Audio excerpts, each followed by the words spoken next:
這位開膛手老太，她憑借惡毒心腸、精湛演技和娴熟刀法，將開膛手傑克的殘忍與斯拉夫神話中吃人巫婆巴巴雅嘎的诡譎融為一體，成為令聖彼得堡人心惶惶的噩夢制造者。聖彼得堡這座位於俄羅斯西北部毗鄰芬蘭灣的城市，由彼得大帝於1703年建立，曾作為俄羅斯帝國首都長達200餘年。一戰後，它因紀念列寧更名為列寧格勒，直至1991年蘇聯解體才恢復舊稱。如今，這裡不僅是俄羅斯波羅的海沿岸的重要港口與軍事基地，更是坐擁超500萬人口的文化、經濟和交通樞紐。誰也不曾料到2015年的亦莊碎屍案會讓這座歷史名城瞬間登上熱搜榜首。2015年7月26日，一個周日的午後，一對年輕夫婦帶着愛犬在郊外散步，行至池塘邊時，狗狗突然掙脫牽引繩，瘋狂衝向草叢，任憑主人如何呼喚都不肯回頭。夫婦倆心生好奇，循聲走近，只見狗狗正圍着一团濕漉漉的亞麻布打轉，布團周圍彌漫着刺鼻的酸臭味。他们小心翼翼地解開亞麻布，眼前的景象讓二人魂飛魄散，裡面竟是一具無頭無四肢的女性軀幹。驚恐之下，夫婦倆立刻撥通了報警電話。警方趕到現場後，初步判定死者為一名年長女性，但因屍體殘缺，身份難以確認，為盡快查明真相。警方在周邊區域展開地毯式走訪，詢問居民是否見過可疑人員或有年長老人失蹤。很快，一位住戶提供線索，幾天前凌晨曾看到有人在附近丟棄沉重的垃圾袋，且鄰居瓦倫蒂娜老人已失蹤多日。循着這條線索，警方找到瓦倫蒂娜的公寓，敲門後，開門的卻是68歲的塔瑪拉·薩姆索諾娃。面對詢問，塔瑪拉淡定表示自己與瓦倫蒂娜是好友，已合租4個多月，對方幾天前出門後便再未歸來。當警方提出要搜查公寓時，他竟爽快應允。公寓內雜亂不堪，但警員很快發現浴室的亞麻布不翼而飛，牆上還殘留着飛濺的血跡。鐵證面前，塔瑪拉不再偽裝，坦然承認自己就是兇手，聲稱是因瓦倫蒂娜先動手襲擊，他為自衛才失手殺人。然而在警局的深入審訊中，他卻道出了另一個版本。4個月前，塔瑪拉因自家公寓翻修，經朋友介紹結識了79歲的獨居老人瓦倫蒂娜。瓦倫蒂娜同意讓他免費入住，條件是塔瑪拉需照料自己的生活起居。起初兩人相處還算和睦，可日子一久，瑣碎的矛盾逐漸激化，爭吵成了家常便飯。瓦倫蒂娜多次因爭執要求塔瑪拉搬走，卻都被他以各種理由拒絕。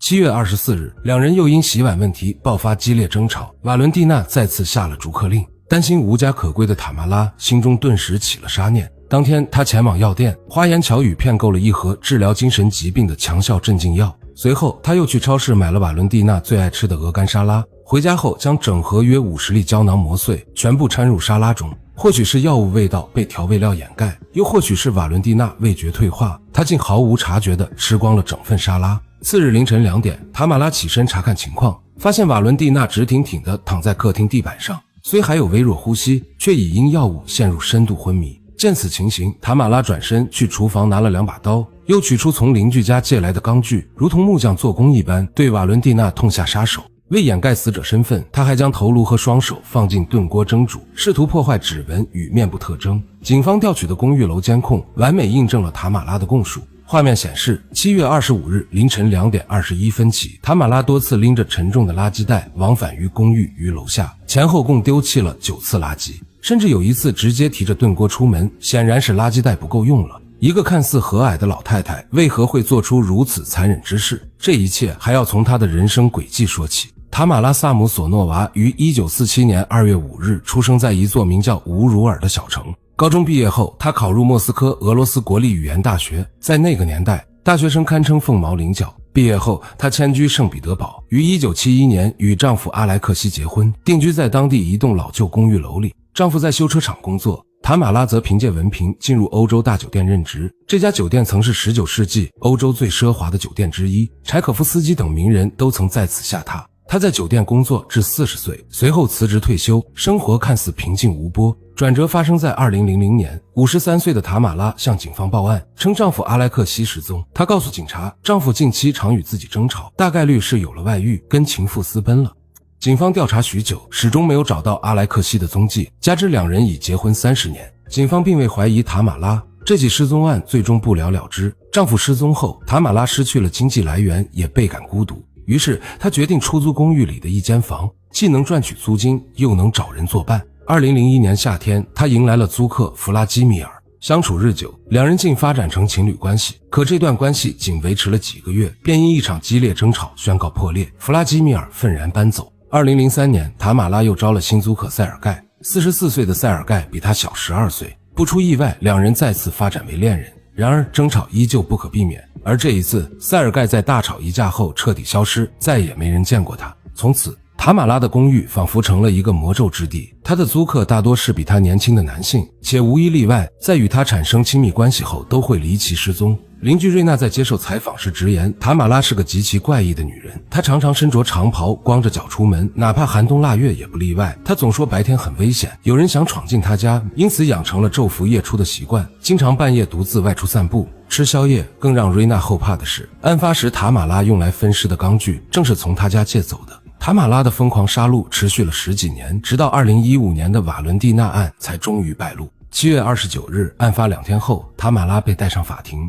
面對媒體的閃光燈和記者的追問，他非但沒有絲毫悔意，反而興奮不已，面帶微笑地向記者飛吻，活脫脫一副當紅明星的姿態。他甚至對着鏡頭說，我知道你們会來，真讓我有點不好意思，現在整個城市的人都認識我了。听證會上，塔馬拉爆出更驚人的消息，他不僅承認殺害瓦倫蒂娜，還主動坦白，在過去20年間，自己一共犯下了10幾起謀殺案，瓦倫蒂娜是他的最後一個目標。我為這場庭審準備了10多年，我是故意犯下這些罪行的，我實在沒辦法繼續活下去了。做完這最後一案，我的犯罪人生也算圓滿落幕了。庭審結束後，警方帶着塔馬拉回到案發現場，他用警方提供的塑膠人偶繪聲繪色地還原了借鋼具、下藥、分屍、拋屍的全過程。根據他的供述，警方找到了瓦倫蒂娜的部分遺骸，但法醫檢測時發現死者的肺部不翼而飛。儘管塔馬拉矢口否認，可警方在公寓裡找到的證據卻讓這一可怕的猜想愈發清晰。公寓的客廳桌上擺放着數本占星學與黑魔法書籍，書中多處提到一種迷信說法，吃什麼補什麼。而塔馬拉常年患有呼吸系統疾病，不難推測他極有可能是受這種邪說蛊惑，才對受害者的肺部情有獨鍾。在書籍旁，警方還發現了一本筆記本，裡面是塔馬拉用英、俄、德3種語言混雜寫下的日記，內容時而敘事，時而寫詩，時而只有零散的詞語。日記不僅記錄了他的作案心情，更詳細記載了10幾次謀殺的細節。最早的一起可追溯到2003年。其中一篇寫道，2003年9月6日，我殺了租客弗拉基米爾，在浴室把他切碎後裝進垃圾袋，丟到了弗蘭茨基區附近。日記中還細緻描述了弗拉基米爾的紋身特徵。警方查閱2003年的舊案檔案，果然發現一具男性無頭屍的紋身，與日記描述完全吻合。更關鍵的是，當年包裹屍體的垃圾袋裡有幾頁從某本書上撕下的紙。而在瓦倫蒂娜家找到的一本黑魔法書恰好缺失了這幾頁。由於案件影響惡劣，俄羅斯聯邦委員會特勤人員類似美國 FBI 介入調查，他們發現所有受害者都被殘忍分屍，且凡是能找到軀體的肺部全都不知所蹤。鄰居透露，塔馬拉曾多次在聊天時对臭名昭著的羅斯托夫屠夫安德烈奇卡提洛讚不絕口，直言這位在12年間殺害53人的連環殺手是自己的偶像。而他分屍的手法竟與奇卡提洛如出一辙。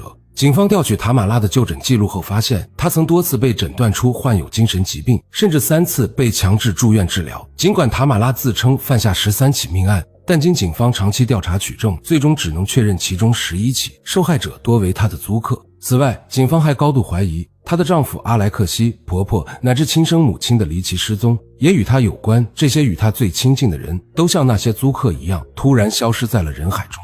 塔馬拉的好友安娜·卡特琳娜向警方證實，塔馬拉曾親口承認殺害了婆婆。當安娜勸她自首時，塔馬拉瞬間目露凶光，威脅道：“我會把你切成碎塊餵狗，你最好別惹我生氣。”在量刑聽證會前，檢方對塔馬拉進行了全面的精神評估，結果顯示她患有嚴重的精神障礙和反社會人格。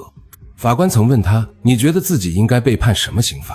塔馬拉卻笑着回答：“您說了算，法官大人，我有罪，理應受罰。”最終，法官考量其嚴重的精神問題，於2015年12月判處塔馬拉無限期強制入住精神病醫院接受治療。聽到判決的那一刻，塔馬拉竟在法庭上開心地拍手微笑，對這個結果表示十分滿意。警方對他涉嫌的其他案件至今仍在調查。至於他是否真的吃掉了那些受害者的肺部，警方的回應是不排除這種可能性。這場由開膛手老太制造的連環殺戮噩夢雖已暫時落幕，卻給聖彼得堡乃至整個俄羅斯留下了一道難以磨滅的恐怖印記。